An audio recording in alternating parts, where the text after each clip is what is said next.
एक नेता को बनाने का काम समाज का होता है, देश का होता है, राष्ट्र का होता है। अगर समाज लालची और दलाल किस्म के हो जाए, मैं कहने में कोई गुरेज नहीं करूंगा, तो नेता भी लालची और दलाल किस्म का पैदा होगा। अपने घर में पढ़ने लिखने वाले बच्चों को, युवाओं को ये संदेश दीजिए, अपने इतिहास को बताइए कि इस अखंड भारत के निर्माता हो तुम। इस अखंड भारत में सिर्फ एक नौकरी करके नौकर बनने के लिए पैदा नहीं हुए हो, और कल को आप ही के घरों से वो मुख्यमंत्री और वो विधायक, वो एमपी एमएलए भी निकलने चाहिए। और क्या आज ये समाज अपने बेटियों को ऐसे मरते हुए देखेगा?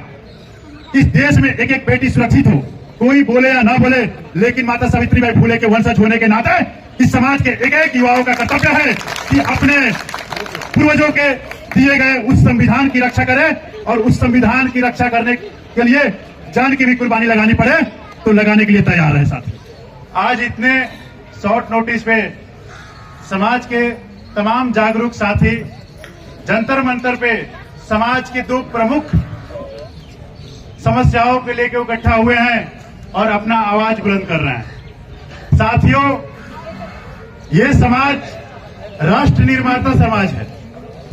इसी समाज ने अखंड भारत की परिकल्पना की और उसका निर्माण किया, लेकिन आज के समय में समाज के अधिकारों को ही नहीं बल्कि समाज के जागरूक लोगों को भी बड़ी बेरहमी से कुचलने का काम किया जा रहा है। साथियों, ऐसे समय में समाज के एक एक जागरूक साथी का ये कर्तव्य बनता है कि वो अपने अहम और मैं की भावना छोड़कर देश और समाज के बारे में प्राथमिकता दे। साथियों, जब समाज ही नहीं रहेगा, जब देश ही नहीं रहेगा और जब राष्ट्र ही नहीं रहेगा, तो मैं अकेला बड़ा होकर क्या कर लूंगा? ये भावना हमारे समाज के लोगों में अभी कम से कम होती जा रही है। हमारा इतिहास इतना गौरवपूर्ण है कि उसको बताने की जरूरत नहीं है। हम सम्राट अशोक के वंशज हैं, हम ज्योतिबा फूले के वंशज हैं, हम जगदेव बाबू के वंशज हैं, हम बाबा साहब डॉक्टर भीमराव अंबेडकर को मानने वाले लोग हैं। फिर भी ये जुल्म और ज्यादती हमारे साथ दिन पर दिन बढ़ते कैसे जा रहा है, ये हम सबको सोचने की जरूरत है। साथियों, एक नेता को बनाने का काम समाज का होता है, देश का होता है, राष्ट्र का होता है। अगर समाज लालची और दलाल किस्म के हो जाए, मैं कहने में कोई गुरेज नहीं करूंगा, तो नेता भी लालची और दलाल किस्म का पैदा होगा।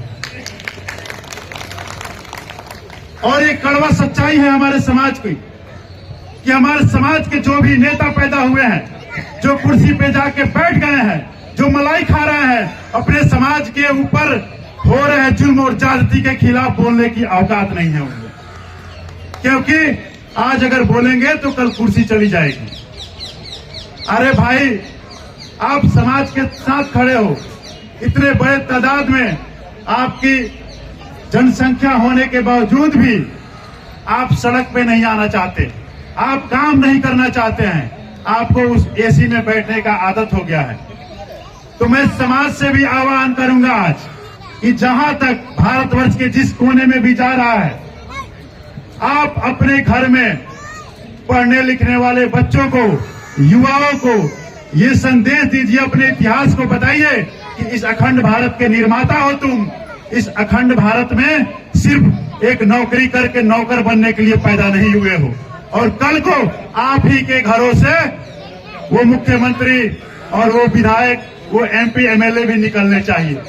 क्योंकि आज सड़क पे जो संघर्ष कर रहा है, कल को अगर सत्ता और शासन में जाएगा तो जाहिर सी बात है वो अपने संघर्षों को भूल नहीं पाएगा और आपके हकों और अधिकार में नीति और निर्देश जारी करेगा।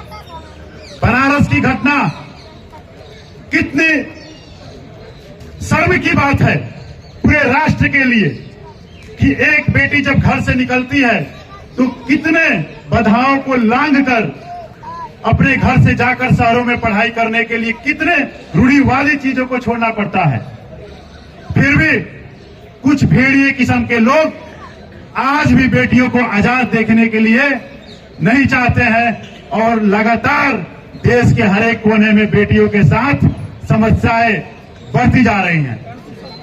हमारी बेटियां घरों में सब सुरक्षित नहीं थी, तब ज्योतिबा फूले ने, माता सावित्रीबाई फूले ने आवाज उठाया।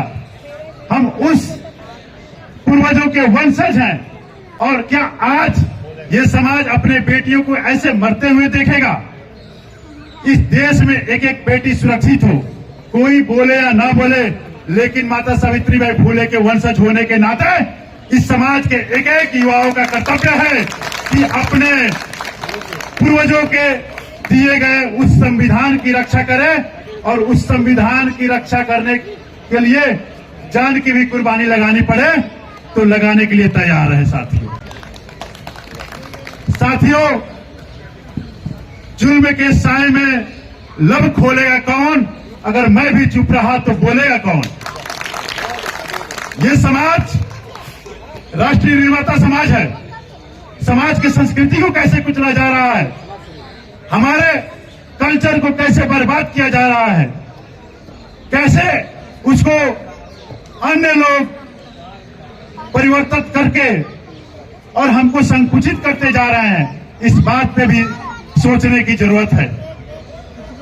साथियों, ऐसा सेंसिटिव मामला है, बोलने को तो बहुत कुछ बोला जा सकता है, लेकिन मैं ज्यादा कुछ नहीं बोलूंगा। वक्ताओं की लंबी कतार है और तमाम सोशल मीडिया माध्यम के साथ भी मैं आपसे संवाद करते रहता हूं।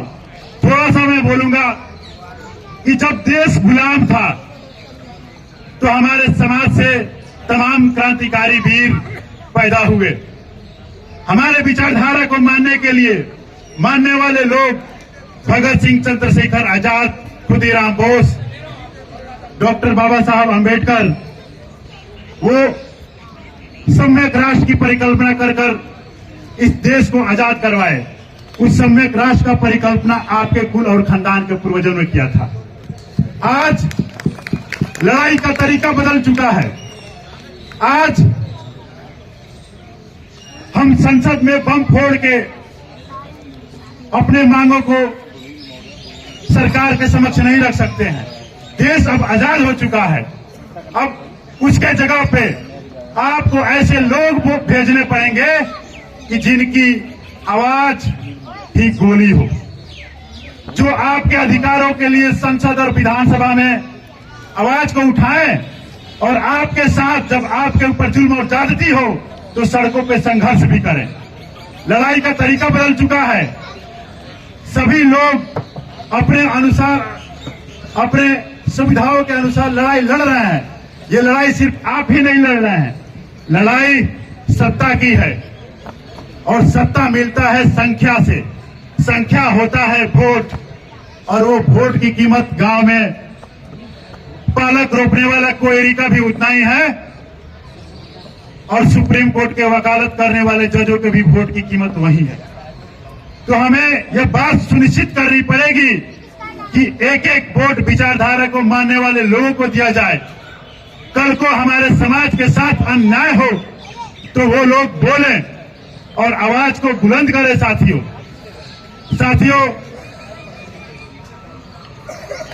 आप सबसे यही निवेदन है कि इस लड़ाई को यहाँ पे रोकना नहीं है। यह एक बहुत बड़ी प्रतीक है कि इतने बड़े संख्या में जंतर मंतर पे समाज के लोग इकट्ठा हुए हैं। ये लड़ाई आगे बढ़ती रहेगी। इन्हीं सब बातों के साथ जय सम्राट अशोक। नमो बुद्धाय साथियों।